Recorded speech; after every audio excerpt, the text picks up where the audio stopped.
Get your ears wrapped around the Golden State Media Concepts Basketball Podcast. All the scoop you need to know from college basketball to the NBA and even March Madness. News of your rising stars. Topics on and off the hardwood. This is the Golden State Media Concepts Basketball Podcast.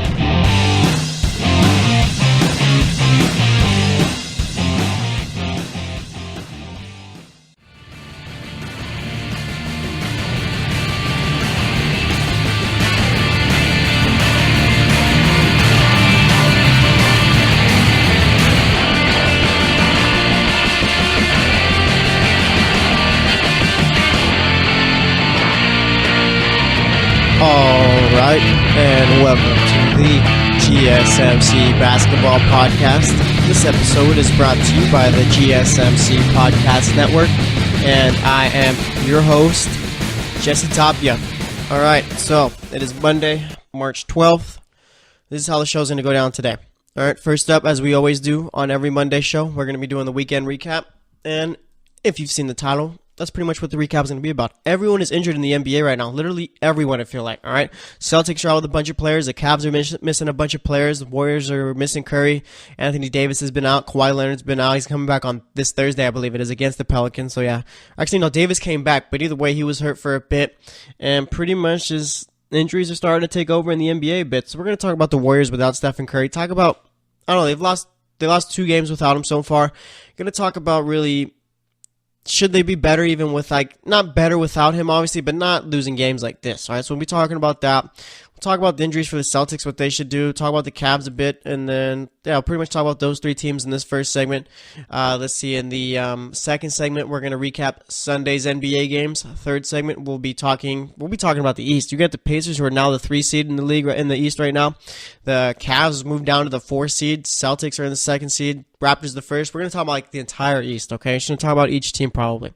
All right, and then for the 4th segment, we'll talk about anything else going on in basketball, talk about the NCAA tournament that's going to be coming up, talk about the teams that made it, all right? Oklahoma made it. There's literally only one reason why Oklahoma made it, and everyone should know. All right, so we'll talk about that a little bit, talk about anything else going on in the NBA if there's any news to bring up, and then we'll be making my picks for tonight's NBA games. All right, so that's how the show's going to be going. So let's talk weekend recap. Like I said, everyone is hurt. Literally everyone, okay? And let's talk Warriors first. So the Warriors, they lost to the Blazers, and I think they lost to the Timberwolves without Curry, okay? And Kevin Durant came out and said after the Timberwolves game, I believe it was, that it is different playing without Stephen Curry. Like, it just feels weird, you know? And I don't know. I've just been kind of thinking, like, if the Warriors just really aren't playing well at all without Steph Curry, then he does have to be the best player on that. Well, not best, but he's probably the most valuable. It was what makes it go around, okay? Because let's not forget, at one point, Steph Curry was the best player in the Warriors. Then Kevin Durant gets there. And I guess you can debate yourself on who you think is better, Steph Curry or Kevin Durant. I think, honestly, personally, all around, it's got to be Kevin Durant. He's a better scorer, I believe, just in all 3 phases of the offensive game, and I think he's a better defender, all right? But nonetheless, there's just something about Curry that makes that Warriors team go. Like, it's still Curry's team, all right? Kevin Durant, I think what I've come to realize is Kevin Durant just isn't that alpha, all right? He's not an alpha. He's not that guy that could lead a team. He's not that guy that could take over. That's why when you saw him playing with the Thunder, it wasn't that Russell Westbrook was a ball hog. It's that Russell Westbrook's an alpha, all right? Alphas are the ones that are taking over the team.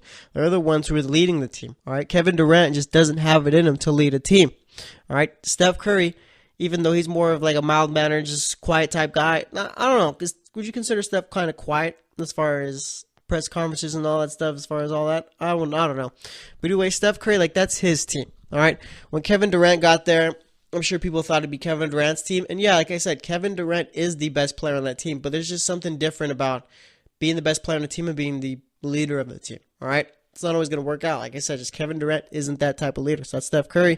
And with the Warriors, though, even without him out, they shouldn't be losing games like this. All right, it shouldn't happen. This team should be a team that could still make it to the finals. And I know Steph Curry, he's going to be coming back. All right, that's no doubt. At least I don't think, unless there's something that the Warriors aren't telling us as far as his injury goes, but there's nothing really that should change anything about it. All right, I guess maybe it makes the Rocket series a little bit more enticing if Steph Curry somehow was to miss it all. But as far as it all goes, I mean, the Warriors should be winning games without Steph Curry. All right? It doesn't even matter. But I guess that's the problem right there. It's just that you can have all the best players in the world on your team, but if you don't have that type of leader, like that great leader on your team, then it's not going to work out. And I think that's just what the Warriors are going through. But it's not even really something to worry about, I guess, just because of the fact that, like I said, unless the Warriors aren't telling us something about Curry's injury, it's just a matter of he's just getting rest right now, fixing up that ankle, and he'll be back soon enough come playoff time. So, I mean, there's nothing really much to worry about as far as that team goes.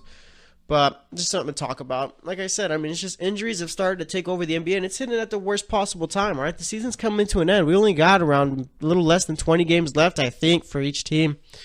And I don't know. I just feel like with all the injuries happening, it's just kind of not making it worse, but it's kind of worrisome, you know? Because, I mean, with Anthony Davis, he's back, had a triple-double the other day. I think it might have been yesterday. We had a triple-double. Had triple-double blocks. I think he had like 11 blocks.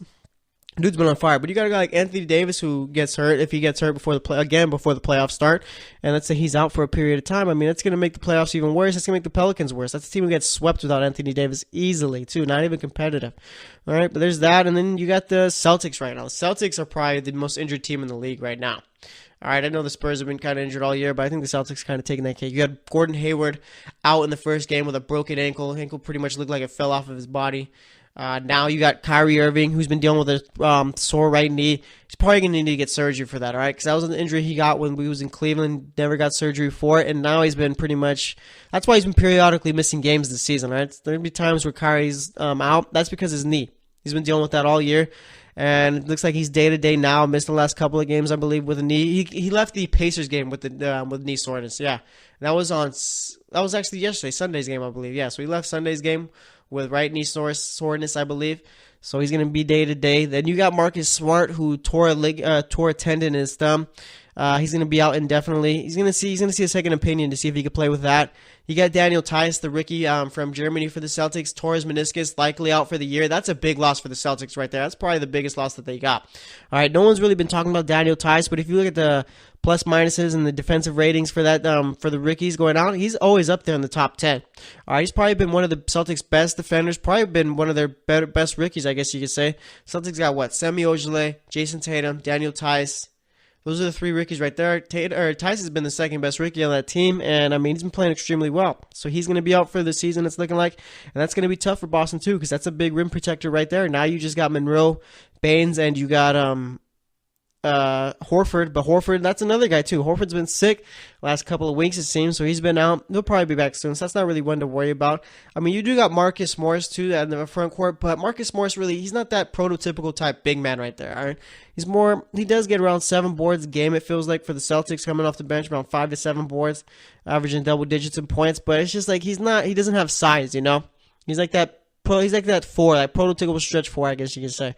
So you got him out there too, but like I said, Theis, that's going to be a big injury for the Celtics this season. I'm kind of worried about what the Celtics do without him. So you got him injured. Let's see, Shane Larkin. I know it's just Shane Larkin, but he's been out. He's on a minutes restriction right now. And there's someone else I'm missing, I believe. So you got Horford, you got Kyrie, you got Smart, you got Theis, you got Larkin, and I think that's it. They got 5 guys that have been hurt, and I think I have to be missing someone else. Yeah, Hayward, I guess, but Hayward's been out all season. That's really not one you got to really worry about.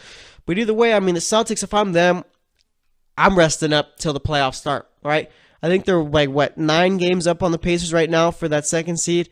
Maybe 9 to 7 games. Can't remember exactly. I should probably double check that. Anyways, but yeah, just rest the players. There's no reason to have them out there right now because Indiana's not catching them. I don't see the Boston Celtics going on some big losing streak or anything like that. Yeah, so they're 7 games up on the Pacers right now. They're 7.5 up on the Cleveland Cavaliers and about 8 on the Washington Wizards. So yeah, they're not going to get caught or anything like that. They still have a team good enough to where they're not going to slide too much.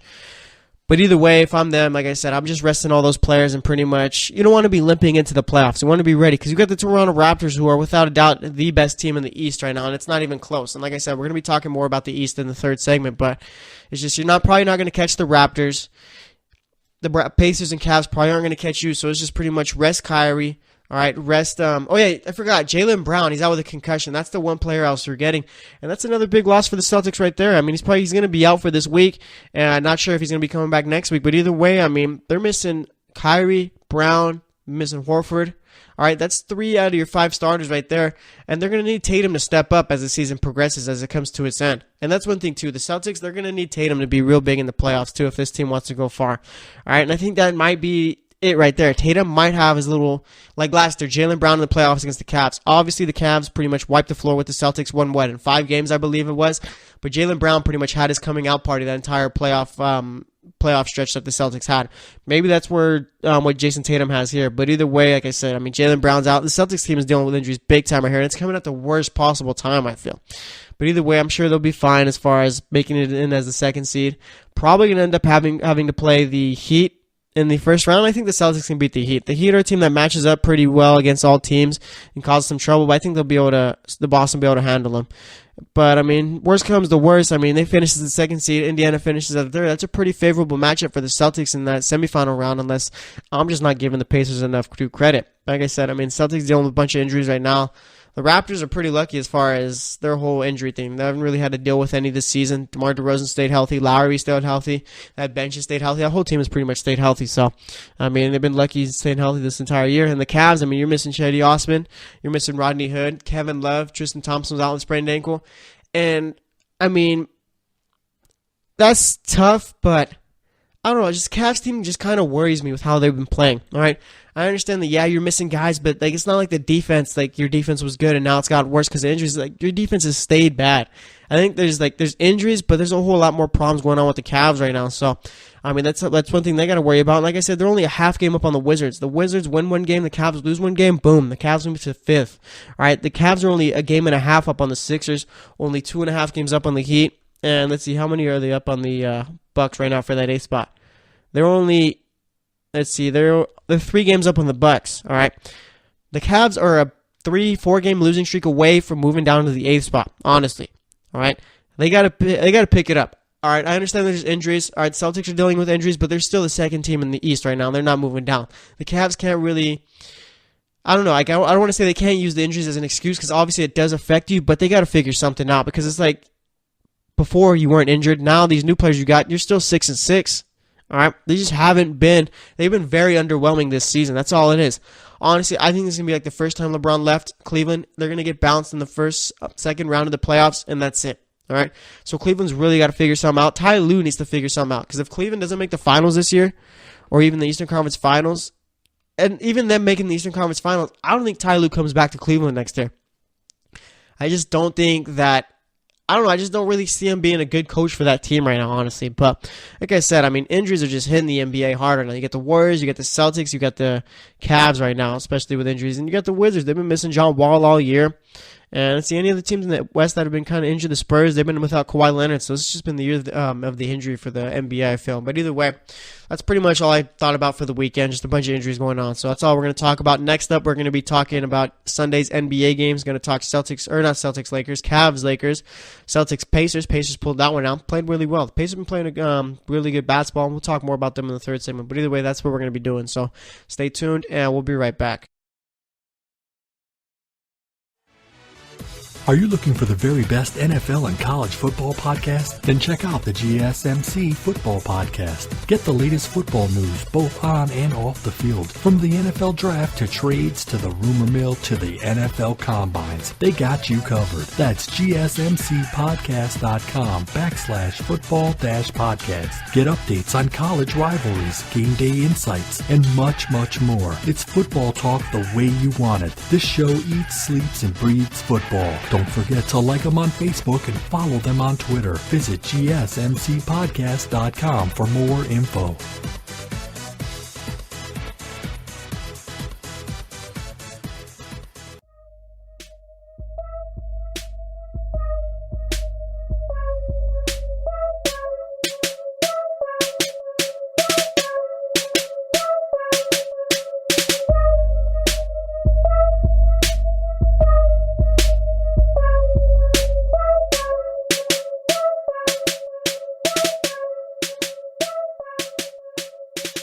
All right, and welcome back. to the GSMC Basketball Podcast. In that first segment, we basically talked about the Warriors, Cavs, Celtics, and just talked about how the injuries are pretty much hitting the NBA right now. So that's all we did for the first segment. In this segment, we're going to be talking about Sunday's NBA games. Third segment, we'll be talking about the East, talking about the Cavs, talking about the Pacers. More so not talking so much about the Raptors and Celtics, but more so those 3 through 8 teams right there. So we'll be doing that. Fourth segment, like I said, we'll probably talk a little bit about the NCAA tournament and make my picks for tonight's game. So that's pretty much how the rest of the show is going to go. So let's get into it. First up, we had the Indiana Pacers facing off with the Boston Celtics in Boston, and Indiana pulled out the win 99-97. For Indiana, you had Bojan Bogdanovic. I always get their names mixed up. I mean, it's just literally a J in the middle and a G in the middle that separates them. So yeah, Bojan Bogdanovic had 14 points, 3 rebounds, 3 assists, shot 4 of 7, 4 of 5 from the three-point line. Miles Turner had 19 points, 10 rebounds, 8 of 13 shooting there. Corey Joseph had 8 points, 6 rebounds, 3 of 7 shooting. Victor Oladipo had 27 points, 4 assists, shot 10 of 22 of 5 from the three-point line. For the Celtics, you had Marcus Morris, who got the start for Al Horford in this one. He had 10 points, 4 rebounds, shot 5 of 13. Jason Tatum had 19 points, 5 rebounds, 3 assists, shot 5 of 11, 2 of 4 from the three-point line. Kyrie Irving only played 16 minutes in this one. Like I said, left the game early due to knee soreness, had 7 points, 4 rebounds, shot 3 of 6.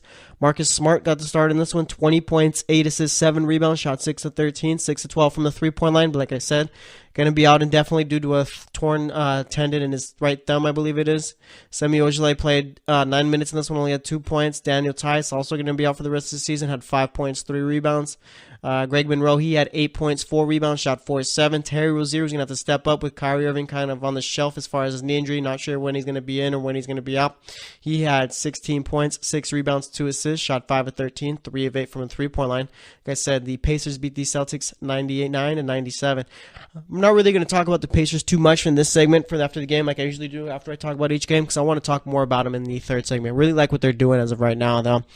And as for the Celtics, like I said, you're going to need a bunch of other players to step up. I'm really curious to see how Semi Ojeleye steps up with all these players injured, especially Terry Rozier. Terry Rozier's probably been having the best year of his career so far, so I think he'll be able to handle it. And Greg Monroe's going to have a bigger role too since you got all these guys out, so we'll see how it all ends up. But as for the next game, you have the Toronto Raptors facing off with the New York Knicks, and Toronto won this one easily, 132-106.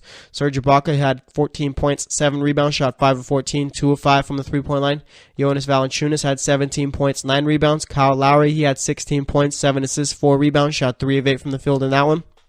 DeMar DeRozan had 9 points, 5 assists, 4 rebounds, shot 4 of 16, 0 of 3 from the three-point line. That's pretty nice there, where you can win by 26 points and only have your 2 best players combined for 25 points there. All right, off the bench, you had CJ Miles with 13 points, 4 rebounds, shot 5 of 8, 3 of 6 from the three-point line. Fred VanVleet had 11 points, 2 rebounds, shot 4 of 5 there. Let's see, and you had Wright with 12 points, 4 assists, shot 5 of 7 there. For the Knicks, you had, these guys, this is starting to tank. Some names I don't even recognize here. You had Michael Beasley, he had 10 points, 11 rebounds, shot 4 of 7. Tim Hardaway Jr. had 25 points, 4 rebounds, shot 7 of 17. Emmanuel Mudiay had 13 points, 5 assists, 3 rebounds, shot 6 of 13, 1 of 2 from the three-point line. You had Frank Ntilikina with 11 points, 2 rebounds, 2 assists, shot 4 of 10 there. I mean, just business as usual for the Raptors, beating bad teams. For the Knicks, I mean, they need this. They need to lose these games. They need a better draft position than what they're probably going to end up having. And it's going to be tough, I mean, with the Knicks because, like I said, you're probably going to have the eighth or ninth pick in the draft. And, I mean, I don't know. You're not really going to get a player like DeAndre Ayton there. You're not going to get a Luka Doncic. You're not going to get a Marvin Bagley. All right, so it's going to be interesting to see pretty much how it all ends up for the rest of the season in the lottery for the Knicks. Anyways, the next game we had the Chicago Bulls playing the Atlanta Hawks, and the Bulls won this one 129-122. All right, kind of won and lost in this one. The Bulls had Lauri Markkanen with 19 points, 8 rebounds, shot 6 of 13, 1 of 5 from the three-point line. Robin Lopez, 4 points in this one, only 2 rebounds. It is crazy how the Lopez brothers in this league do not rebound the ball whatsoever. Like, that's the one thing they're terrible at, is just rebounding. They're like 7 feet tall. Chris Dunn had 13 points, 5 assists, 2 rebounds, shot 5 of 13, 2 of 4 from the three-point line. Zach LaVine had 21 points, shot 7 of 16, 3 of 8 from the three-point line. Bobby Portis off the bench, 21 points, 5 assists, 10 rebounds, shot 9 of 16, 2 of 5 5 there. You had Denzel Valentine with 12 points, 7 assists, 6 rebounds, and shot 5 of 10 there. As for the Hawks, you had Taurean Prince with 38 points, 7 assists, 6 rebounds, shot 11 of 18, 7 of 13 from the three-point line. John Collins had 15 points, 7 rebounds. Dwayne Dedmon, 10 points, 9 rebounds. Kent Bazemore had 6 points, 3 assists, 12 of 5 shooting, 2 of 3 from the three-point line. Mike Muscala, he had 19 points off the bench, 5 rebounds, shot 7 of 9, and 5 of 6 from the three-point line. And the Hawks are definitely trying to tank. All right, Kent Bazemore out for the year with a bruised knee. All right, they're sitting him for the rest of the season because of a bruised knee. That is how you tank, ladies and gentlemen. That is how you do it. All right, any little injury from any player that produces, sit him for the rest of the year. All right, as soon as I saw that, I was like, oh, yep, they're definitely tanking. So that's how you tank. All right, but either way, like I said, the Bulls won this one. Not really a win for them, I guess you could say. The win's meaningless. You want to have that high draft position, but nonetheless, I mean, the Bulls probably going to have like the sixth pick in the draft, maybe even the 7th. Looking tough for them. I got to start losing more games. As for the next game, you got the Golden State Warriors facing off with the Minnesota Timberwolves, and the Timberwolves won this one 109-103. And let's not forget, the Timberwolves are without Jimmy Butler as the Warriors are without Stephen Curry. All right, Warriors still got Durant, Klay Thompson, Draymond Green, but, I mean, the Timberwolves, they just got Wiggins, Towns, and other than that, I mean, it's just a bunch of role players, I feel. So, I mean, a nice little win for the Timberwolves here, and maybe the Warriors just aren't as good as they should be without a Steph Curry type player. All right, like I said, the Wolves won this one 109-103. For the Warriors, you had Draymond Green with 10 points, 8 rebounds, 7 assists, shot 4 of 9 from the field, 2 of 6 from the three-point line. Kevin Durant, he had 39 points, 12 rebounds, also had 4 assists, shot 11 of 32. Just a bad game there. That's a Russell Westbrook stat line right there. Shot 5 of 12 from the field in that one. Quinn Cook got the start in this one, 4 points, 4 rebounds, shot 2 of 7 there. Klay Thompson also didn't shoot the ball that well. 21 points, 5 assists, 4 rebounds, shot 8 of 22, 3 of 12 from the three-point line. Off the bench, I don't know how it happened, but Zaza Pachulia had 16 points, 11 rebounds, shot 7 of 9. I don't know how he does that. Sean Livingston had 8 points, 4 rebounds, and then for the Timberwolves, you had Taj Gibson with 11 points, 13 rebounds, shot 5 of 12 there. Andrew Wiggins had 23 points, 5 rebounds, 3 assists, shot 9 of 16 from the field, 2 of 4 from the three-point line. Needs to have more stat lines like that. Stop taking threes. Start getting to the hole a lot more. All right, Carl Anthony Towns, he had 31 points, 16 rebounds, I should say. 13 of 24 shooting, 2 of 5 from the three-point line. You had Jeff Teague with 10 points, 10 assists, shot 3 of 8, 0 of 3 from the three-point line. Like I said, Timberwolves won this one. Nice little win for the Timberwolves here. All right, it's always good to beat a team like the Warriors, even without Steph Curry. And as for the Warriors, I mean, they got to step it up. All right, I know you're without Steph Curry, but you still have 3 top 15 players on your team still, all right? And yeah, I'd say that Draymond Green and Klay Thompson are top 15 players, and if you want to be a little nitpicky, let's say 3 top 20 players, all right? But nonetheless, they should be playing a whole lot better than they are without Steph. As for the next game, you have the Utah Jazz facing off with the New Orleans Pelicans, and the Jazz are a great team right now, all right? Not a great team for the entire season, but as of late, they've been playing extremely well. And it's crazy. They've been winning a bunch of games, but they're still they're not even like the 9th best team in the West as far as records go. They got the 10th best record, all right? But they're tied with the Denver Nuggets for the same record, but I guess it's just tiebreakers there. Let's see, the Jazz have won 6 in a row, 8-2 in their last 10, and that still can't even get them into the top 8. All right, but like I said, they won 116-99. Let's see, you had Derek Favors with 6 points, 7 rebounds, shot 3 of 4 there. Joe Ingles, 20 points, 5 assists, 3 rebounds, shot 7 of 11. Rudy Gobert had 19 points, 16 rebounds, shot 5 of 13. Ricky Rubio, 30 points, 10 rebounds, 7 assists, 10 of 22 shooting there, 4 of 5 from the three-point line. Donovan Mitchell, 27 points, 4 assists, shot 10 of 21, 3 of 10 from the three-point line. The Jazz, if they get into the playoffs, they can get a game against the Rockets and they can get a game against the Warriors. And the Jazz are good enough. Like the Jazz need to get into the 6th spot at least. All right, they need to make that 3 through 6 spot. They fall into there, they could win a series against one of these teams, believe it or not. And for the Spurs, I mean, they're only a half game up on the Jazz right now. All right, the Spurs could very well miss the playoffs, so that's a bit interesting there. I think the last time they missed the playoffs was like in the 90s, like late 90s, I believe. So I don't know, they really got to figure it out. But as for the Pelicans, let's see, you had Anthony Davis, 25 points, 11 rebounds. Like I said, had a triple-double, had 11 blocks also, I believe it was, or 11 or 10. Either way, had the triple-double, shot 9 of 22 there. Etuan Moore had 10 points, shot 4 of 10, 1 of 2 from the three-point line. Emeka Okafor had 11 points, 6 rebounds, shot 5 of 6. Rondo had 4 points, 8 assists, 3 rebounds, shot 2 of 5. Drew Holiday had 18 points, 10 assists, 6 rebounds. He shot 7 of 19 there. And then off the bench, you had Nikolai Mirotic with 4 points, 4 rebounds, shot 2 of 9. And Ian Clark had 14 points, shot 6 of 11 there. I mean, first loss in a while for the Pelicans, or actually second loss in a row, 8-2 in their last game. Last 10 games, we're on an 8-game winning streak. Like I said, now I've lost 2 in a row. I mean, for the Pelicans, pretty much not worried about them at all. I mean, it's given that they're going to lose games going forward, but either way, as long as they finish in that 3-6 spot, they'll be fine as far as the first round goes. As for the next game, you have the Sacramento Kings facing off with the Denver Nuggets. Nuggets won this one easily, 130-104. For the Kings, you had Zach Randolph with 12 points, 5 rebounds, shot 6 of 14 there. Justin Jackson had 8 points. Kosta Koufis had 14 points, 10 rebounds, shot 7 of 10. De'Aaron Fox had 12 points, 9 assists, shot 4 of 9 there. You had Bogdan Bogdanovic with 6 points, 3 rebounds, 3 assists, I should say. Shot 2 of 10, 1 of 7 from the 3-point line. Off the bench, you had Garrett Temple with 7 points, Willie Cauley-Stein with 12 points, 8 rebounds. Frank Mason had 10 points in this one. Then you had Buddy Hield with 18 points, 5 rebounds, 4 assists, shot 8 of 15, 2 of 6 from the 3-point line. Buddy Hield has probably been one of the more inconsistent players all year for the Kings. The guy just turns it on when, I don't want to say when he feels like it, because that just implies that he's not playing hard every game, but it's just there's some games where he's on and some games where he's off. As for the Nuggets, you had Paul Millsap with 6 points, 9 rebounds, shot 2 of 6 there. Wilson Chandler had 16 points, 6 rebounds, shot 6 of 9, 2 of 3 from the 3-point line. Nikola Jokic, I should say, 20 points, 10 assists, 11 rebounds. The guy might very well be a top 5 center in the league, and I don't know why no one talks about it. But either way, had the triple-double there, shot 8 of 10 from the field, 4 of 4 from the 3-point line. Jamal Murray had 20 points, 5 assists, 3 rebounds, shot 8 of 16, 2 of 7 from the 3-point line. Gary Harris had 21 points, 2 assists, shot 9 of 16, 2 of 9 from the 3-point line. Off the bench, you had Trey Lyles with 14 points, 8 rebounds, shot 5 of 9 there. And then you had Devin Harris with 11 points, shot 4 of 7, 3 of 6 from the 3-point line. Devin Harris is a nice little player for the Nuggets. Old veteran, all right, not really going to give you double-digit points every day or every game or anything like that, but he's a nice little presence for that locker room, I feel, especially going into the playoffs.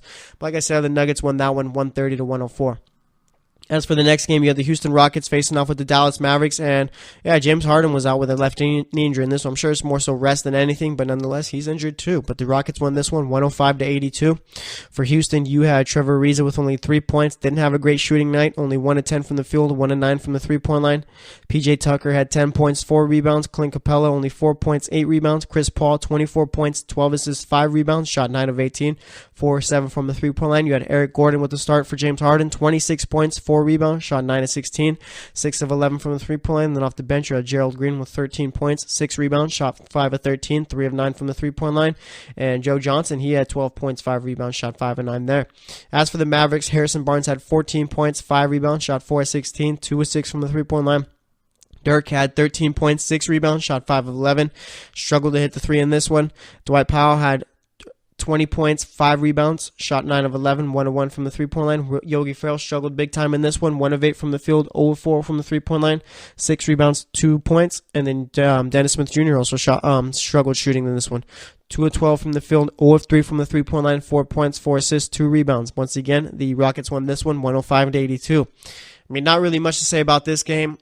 Mavericks trying to tank. I guess a loss helps here. And the Rockets, I mean, these are games they should be winning. So like I said, just not much to talk about.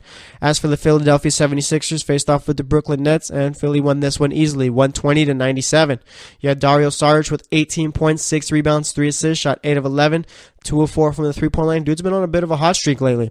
Robert Covington shot the ball well in this one, 6 of 10 from the field, 3 of 7 from the 3-point line, 19 points, 5 rebounds, 4 assists. Joel Embiid had 21 points, 8 rebounds, 3 assists, shot 9 of 17 there. Ben Simmons, 11 points, 6 rebounds, 6 assists. JJ Redick had 12 points in this one. Then off the bench, you had Marco Bellinelli with 13 points, shot 6 of 10, 1 of 4 from the 3-point line. TJ McCollum brought in 10 points, 6 assists, 4 rebounds off the bench. As for the Nets, you had DeMar Carroll, 6 points, 6 rebounds, struggled to shoot in this one, 1 of 9 from the field. Spencer Dinwiddie, 13 points, 6 assists, shot 5 of 14 from the field. D'Angelo Russell had 26 points, 4 rebounds, 4 assists, shot 9 of 17, 4 of 8 from the 3-point line. And I mean, like I said, the Sixers won this one 120-97. Right now, let me see who the Sixers would be playing in the first round. They'd be playing the Indiana Pacers in the first round. That'd be a fun little series there. Like I said, we'll talk more about the East in the next segment, so I don't really want to get into it too much. As for the final game of the night, you had the Cleveland Cavaliers facing off with the LA Lakers, and the Lakers wiped the floor with the Cavs in this one, 127-113. For the Cavs, you had Larry Nance with 16 points, 8 rebounds, shot 7 of 12. LeBron had 24 points, 10 rebounds, 7 assists, shot 9 of 20, 2 of 8 from the three-point line. George Hill, he had 9 points, 3 assists, shot 4 of 8. J.R. Smith struggled in this one as he has all season, 1 of 7 from the field, 1 of 3 from the three-point line, 3 points. Ante Zizic, guy they got in the trade in the Kyrie Irving trade, he had 15.7 rebounds. First game all season where he's had real minutes in this one. Jose Calderon got some minutes in this one, 21 minutes, 14 points, shot 4 of 5 in this one. Jordan Clarkson, 16 minutes, struggled though, 4 points, 4 assists, shot 1 of 8. And then Kyle Korver had 12 points, 4 rebounds, shot 4 of 6 in this one. As for the Lakers, you had Julius Randle with 36 points, 14 rebounds, 7 assists, 14 of 18 in this one, shooting. I really hope the Lakers bring him back. He's one of their better players on the team. Then you had Kyle Kuzma with 14 points, 10 rebounds, 4 of 14 shooting in this one, struggled a bit there. Brook Lopez, 22 points, 4 assists. That's not even the most impressive stat line, though. He had 8 rebounds, all right? One of the Lopez brothers had more than 5 rebounds. Crazy. All right, but he shot 10 of 18. Lonzo Ball struggled to shoot the ball in this one. 5 points, 2 of 11 from the field, 1 of 6 from the three-point line. Had 3 rebounds, 7 assists, though. Kentavious Caldwell-Pope had 20 points, 6 rebounds, shot 7 of 13 there, 4 of 8 from the three-point line. And Isaiah Thomas against the Cavs. I'm sure this game meant a little something to him. It's pretty much just because of how it ended there. He had 20 points, 9 assists, 5 rebounds, shot 7 of 16, 2 of 7 from the three-point line. Once again, the Lakers won this one, 127-113. I will continue to say it. I hope the Lakers do not bring in Paul George and LeBron James. Keep developing this young core, but it will remain to be seen how or what they do this in the offseason. But that's going to wrap it up for this segment. Next up, we're going to be talking about the East, talking about the Pacers, talking about the Cavs some more, and talking about every other team there. So stay tuned, and we'll be right back. Check out the show that's built on the MMA. From the UFC to extreme cage fighting, they got the fights covered. Check out the GSMC MMA podcast. Get the latest news on past or upcoming fights. Join us as we talk to and about some of the biggest names in the MMA, past, present, and future. When it's the fight game, there's just one show to check out. GSMCpodcast.com/MMA-podcast. Don't forget to like them on Facebook and follow them on Twitter. Visit GSMCpodcast.com for more info.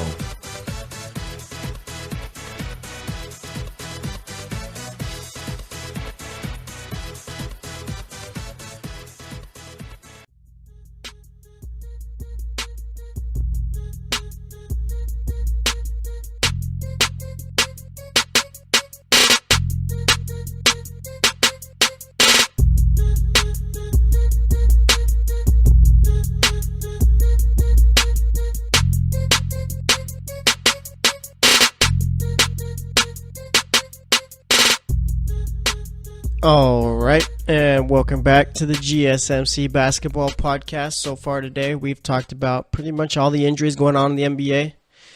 And we talked about yesterday's games, which were Sundays, recapped those, talked a bit about them. And now for this third segment, we're going to be talking about the East. So let's get into it. All right, so you got the Indiana Pacers, you got the Cleveland Cavaliers, Washington Wizards, Philadelphia 76ers, all right, Miami Heat, Milwaukee Bucks. Why did I just name all of them? All right, because not much separates them as far as games, pretty much just positioning, okay? Pacers are 3.5 games up on the Bucks, and the Bucks are the 8th seed right now. All right, and that's one thing there, okay? Like the NBA this season, even in the West, okay, from the 3 seed to the 8th seed, there's only 2.5 games, or 3.5 games separating the 3 and 8th seed, okay? So it's all close. From the 1 and 2 seeds, like from the 2nd seed to the 3 seed, that's one thing that's the same in both conferences too. Warriors are up, about 11 games up on the, 11.5 games up on the Trailblazers. The Celtics are up 7 games on the Pacers, all right? So there's just a whole bunch of, there's the first 2 teams there that are competing, and then after that, there's a bit of a drop-off, all right? But now, I'm real curious to see what happens in the East as far as that 3 through 8 spot goes. Because you got the Cavs who, I know that we all want to put the Cavs in that same tier as the Celtics and Raptors, but why would we? I need someone to explain it to me. Why are the Cavs still in there? All right, is it just the same old tired excuse that LeBron plays for that team and that's why they're up there? Or is it maybe because you think they have a good team? I'm not sure. The Cavs just aren't on that level right now. They're They're a middle of the pack team right now. Literally, they're the 4th seed. Okay, half game up on the Wizards. Cavs lose a game, Wizards win a game. It switches there. All right, only a game and a half up on the Sixers. Why do we still talk about this Cavs team as if they're one who can make some noise? All right, I've been sitting on this hill for a while saying that the Cavs aren't going to do much. I even said last week, I believe it was, that Philly could beat them in the first round. Cavs are dropping low. They might even have the chance to play Philly in the first round. Okay, I just don't see it. I need someone to explain to me why they think the Cavs can make it to the Eastern Conference Finals and let alone the finals. I don't see it whatsoever. All right, I understand the best player in the world plays for that team. Okay, but it takes more than that, just that, to make it far. All right, Larry Nance is a nice piece. I actually like Larry Nance on the Cavs right now. He's been playing extremely well. I'd say as of right now, that's probably their second best player without Kevin Love. Okay, but other than that, you got Rodney Hood who's hurt. Jordan Clarkson isn't going to bring it every single game. Okay, Kyle Korver, yeah, he's a nice shooter, but he's not really that much of a difference maker. J.R. Smith has been missing all year. All right, and the team plays no defense at all. All right, giving up 110 points per game. They're a minus as far as point differential goes. Yeah, it's a 0.1 minus, but either way, they're a minus. All right, all the other teams except for the Bucks in the top 8, they're all pluses. All right, and they're giving up 110 points per game. That's good for actually worse than the league, I believe. Actually, that's second worst. Pelicans give up the most, and even then, the Pelicans are still outscoring themselves. Actually, the third worst. You get the Suns, but the Suns don't really matter because they're a lottery team, so you expect that. But either way, Cavs got a top 5 worst defense in the league. How do you expect to go and win ball games and playoff series, let alone for that matter, if you can't play defense? I just don't see it happening, and I feel like we've got so accustomed to the whole LeBron James makes it to the finals year after year. Let me tell you something. The teams that this is probably the worst team LeBron has been on since 2007. All right? It's that bad. And that 2007 team made the finals. All right? That's the type of team right there. That's what LeBron needs to do to get this team to the finals, right? That 2007 team really didn't have any All-Stars or anything like that. All right, this 2018 team, 2017, whatever year you want to call it, since I know the season started last year, either way is like that. They don't have too many stars on that team or any All-Stars. You got Kevin Love, but he's been out. Tristan Thompson, that's just an overpaid center. All right, Kyle Korver, nice player, that's it.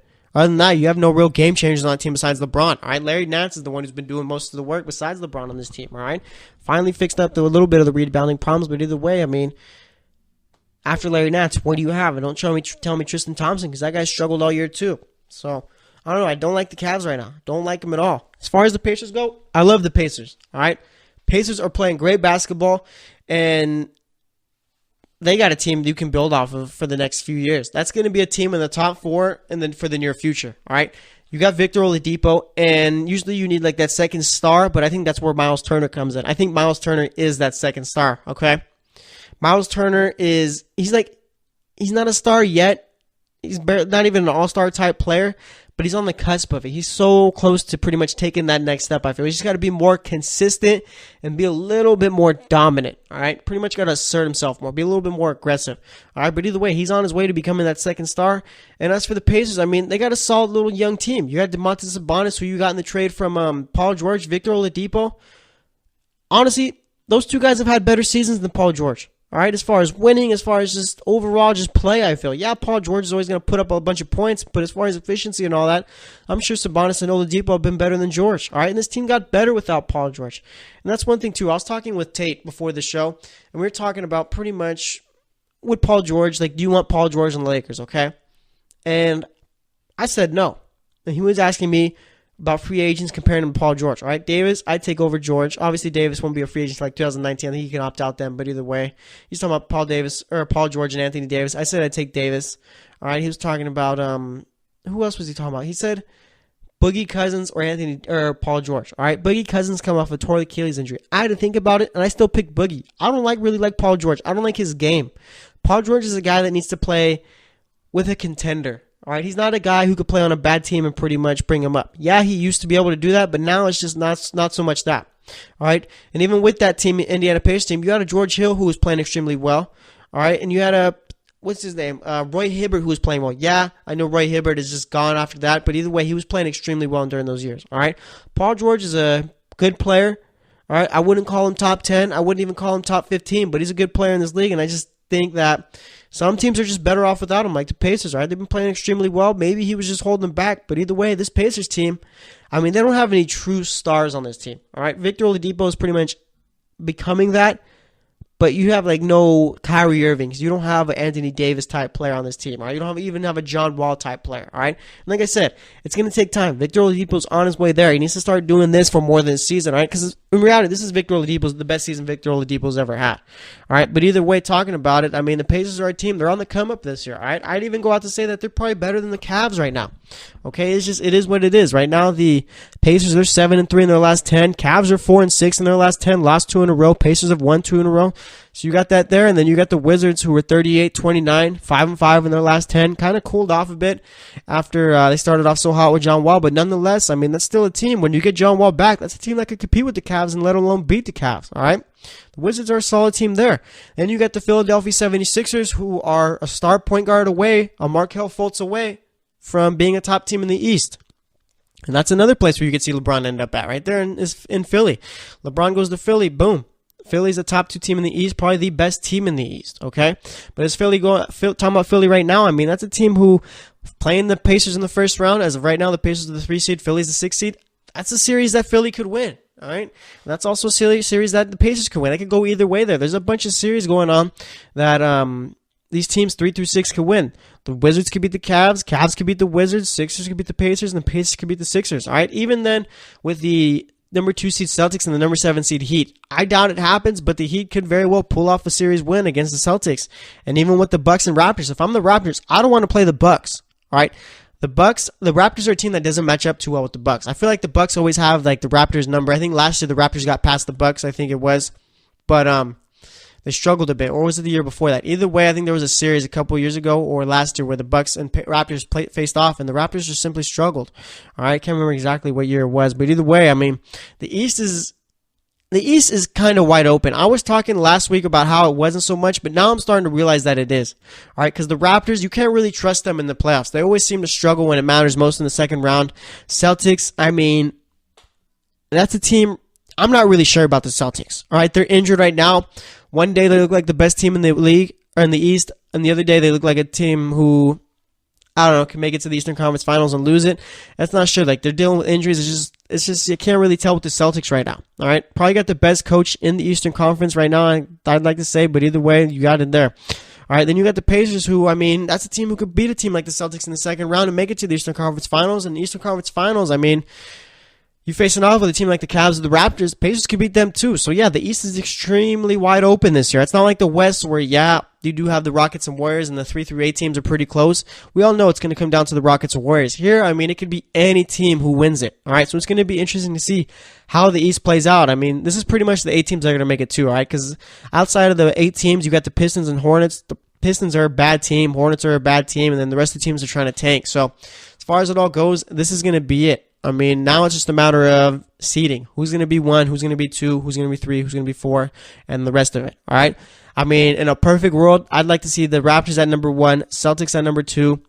Then I like the Pacers at 3 and the Cavs at 4, but I'd like to see the Sixers could move up to 5, and I'd like to see the Wizards face off with the Pacers. I think that'd be a fun series there. And then I'd like to see the Heat face off with the Celtics and Bucks face off with the Raptors. So pretty much, I just want to see the Cavs face off with the Sixers, and I want to see the Wizards face off with the Pacers. I think those would probably be the 2 best series of the first round in the East as it goes out. So, I don't know, I just wanted to talk about the East for a bit. As far as the West goes, like I said, I mean, there's not really much to talk about. It's between the Rockets and the Warriors, all right? Any other team that thinks they have a chance, like the Trailblazers, the Pelicans, they don't whatsoever. Pelicans, though, or Trailblazers, though, they could make it a series, right? They're 14 games over 500. That's probably good for like the 5th best record in the league, I believe it is, because you got the Rockets and Warriors, then you got the Raptors and Celtics. After that, yeah, they got the 5th best record in the league. So I want to keep talk about the Pacers, but the Trailblazers are a team that's played extremely well this season. I've been surprised, all right? Like I said before, the Trailblazers are a team that's kind of been inconsistent the last few years, but nonetheless, they put it together, so good on them there. So that's all I wanted to talk about. Just want to talk about the East, talk about how it was really wide open 3 through 8, and then kind of realize that, you know what? I mean, 1 through 8, it's pretty wide open. So we'll see how it all plays out. We need all these teams to get healthy, though. I don't want to have any team going into the playoffs being unhealthy and be kind of like have that overshadow any series. So we'll see how it all ends up. But that's going to wrap it up for this segment. Next up, we're going to be talking about anything else going on in the NBA. Might just reveal my bracket, talk about who I think is going to win the tournament, and pretty much talk about why Oklahoma got it when they shouldn't have. And then we'll be making my picks for tonight's game. So stay tuned, and we'll be right back. Check out the show built around the women of MMA. From the UFC to the extreme cage fighting, we got the fights covered. Listen. It's the Golden State Media Concepts Women's MMA Podcast. The latest news of upcoming fights, discussions of previous matches. Join us as we talk to and about the biggest names in women's mixed martial arts, past, present, and future. When it's the women's fight game, you know where to listen to. The Golden State Media Concepts Women's MMA Podcast.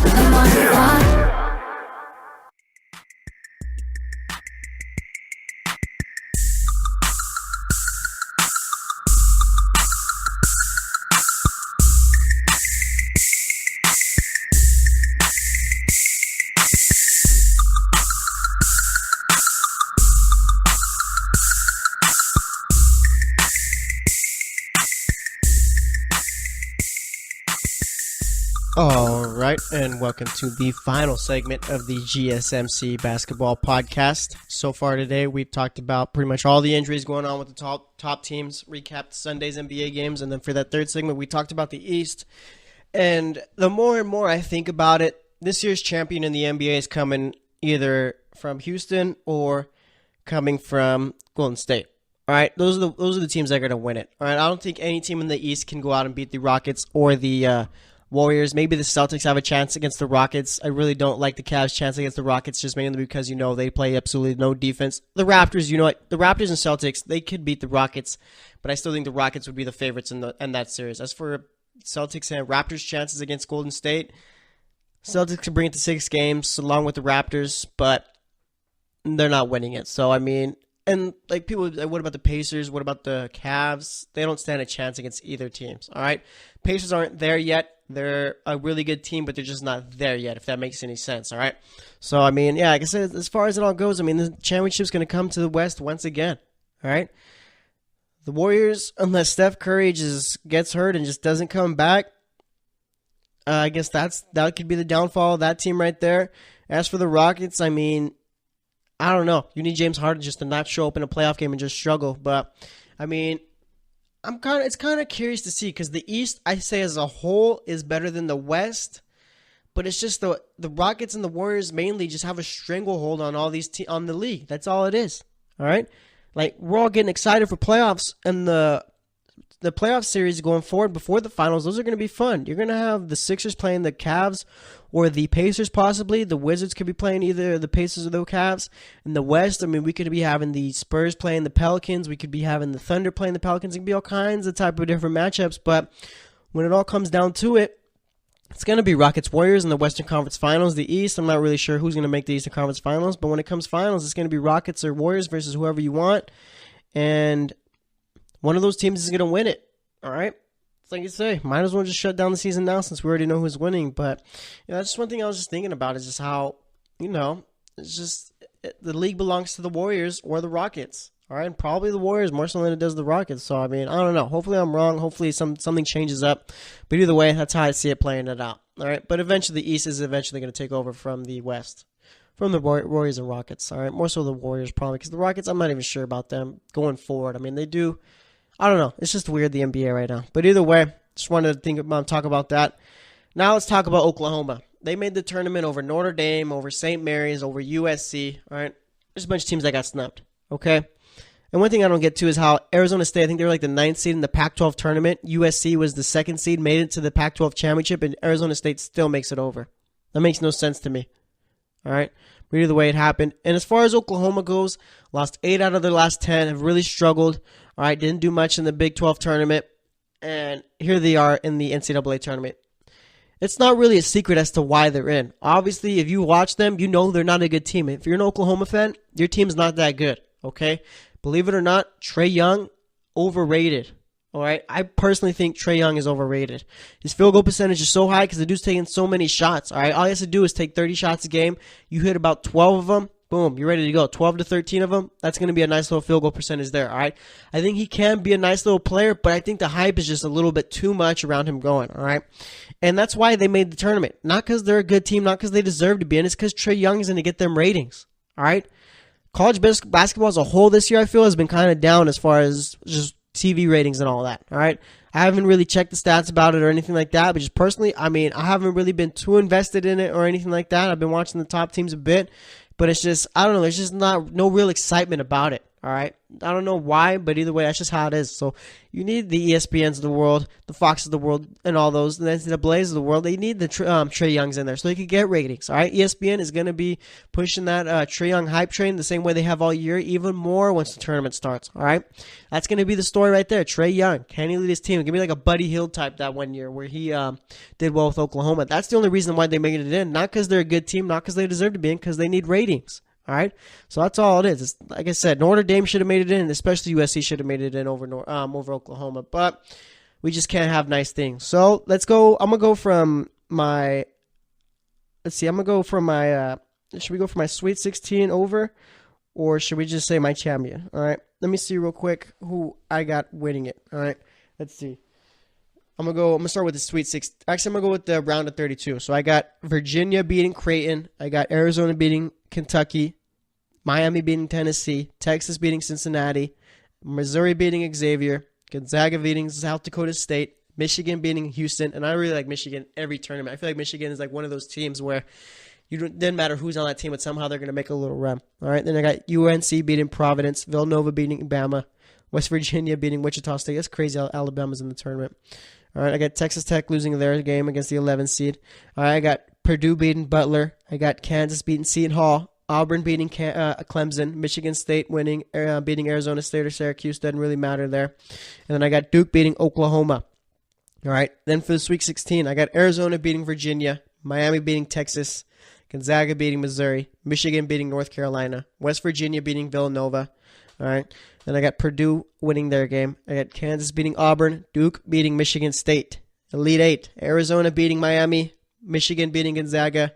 West Virginia beating Purdue. Duke beating Kansas. Yes, I do have an Arizona, Michigan, West Virginia, Duke Final Four. I got Arizona beating Michigan. Duke beating West Virginia. Then for the championship, I got Arizona beating Duke by a score of 68-63. All right. I really like Arizona. I like Ayton especially. I think Ayton is just pretty much a grown man playing against children. All right, that's pretty much how it is. A dude has been a monster. Dude pretty much single-handedly destroyed USC, and I think he's going to go off. I think Arizona's got another 7-footer that they play with Ayton. That guy's been playing well. All right, dunked all over one of the USC players in that Pac-12 game. I really like Arizona. I think they're going to be able to go far. Year after year, too, I pick Arizona to win because they always have the most athletic team. And I think this is finally going to be the year they get it done. That's going to be interesting, too, because you get the whole Sean Miller thing. And DeAndre Ayton, ESPN was reporting that story. Now Miller's going against it, so it's going to be interesting to see. I really want Arizona to win this year, though. And like I said, Michigan, that's just one of those teams where somehow they always make a run, I feel. So I got to be in North Carolina, but Duke's been playing well, too. I think this is going to be the year of the tournament where guys like Bagley and Ayton just take over, and that's what gets their team so far down, all right, to the championship. So we'll see how it all ends up. But those are my picks. All right, that's how I think it's going to go down this year. Hopefully I'm right, more so than I'm wrong. But let's make my picks for tonight's NBA games. Only got 4 games going on tonight. We got the Spurs facing off with the Rockets, the Bucks facing off with the Grizzlies, Kings playing the Thunder, and the Heat playing the Trailblazers. So let's get right into it. We got the Spurs facing off with the Rockets. Kawhi's not going to be back till Thursday. Rockets aren't going to have any trouble winning this game. Spurs are on quite the downfall, only a half game up on the Jazz and Clippers for that 7th seed. All right, Spurs very may well just miss the playoffs, right? But I got the Rockets winning this one easily. Spurs are a terrible road team. Rockets are a great home team. There's really no reason to pick against the Rockets in this one. Then you got the Bucks facing off with the Grizzlies. Easy pick here. I got the Bucks winning this one. Bucks are 14-17 on the road. Doesn't matter, though, because the Grizzlies are just a terrible team as it is. I got the Bucks winning this one pretty easily. Giannis Antetokounmpo is probably going to go for 30 points, 15 rebounds, 5 assists. All right, that's going to be the little thing he's got going on tonight. Then we got the Kings facing off with the Thunder. Kings got absolutely blown out by the Denver Nuggets last night, and they're probably going to get blown out by the Thunder in this one unless somehow Russell Westbrook and Melo just pretty much can't shoot the ball. So I got the Thunder winning this one, obviously. Thunder 23-11 at home. Kings 10-24 on the road. Not going to make a difference either way as far as the records go. All right, Kings need to lose this one. Thunder need to win it. That's how it's going to go. Thunder are winning this one easily.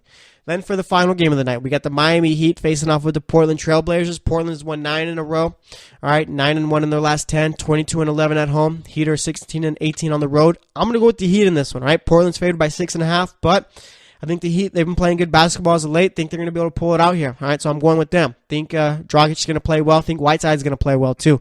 And Dwayne Wade, he's been playing extremely well with the Heat. The Heat have been playing good basketball since Dwayne Wade got there. All right, the first couple of games kind of iffy, but like I said, lately they've been playing good basketball. So I got the Heat winning that one. All right, so to recap my picks, I got the Rockets beating the Spurs, Bucks beating the Grizzlies, and the Thunder beating the Kings. Only one upset pick tonight, and that is the Heat over the Trailblazers. So that's going to wrap it up for today's show. Today we talked about all the injuries going on with the top teams in the league. We talked about Sunday's NBA games, recapped those. Third segment talked about the East. And then for this segment, talked a bit about how the championship in the NBA is going to go to the West. It's going to go to the Rockets or Warriors. And talked about my picks in my bracket for this year's NCAA tournament. Got Arizona winning it this year. Hopefully they prove me right. And then we finished off by making my picks for tonight's game. So thanks for listening to the GSMC Basketball Podcast. I am your host, Jesse Tapia. We'll be back on Wednesday, so stay tuned, and we'll talk to you later. You've been listening to the Golden State Media Concepts Basketball Podcast, part of the Golden State Media Concepts Podcast Network. You can find this show and others like it at www.gsmcpodcast.com. Download our podcast on iTunes, Stitcher, SoundCloud, and Google Play. Just type in GSMC to find all the shows from the Golden State Media Concepts Podcast Network, from movies to music, from sports to entertainment, and even weird news. You can also follow us on Twitter and on Facebook. Thank you, and we hope you have enjoyed today's program.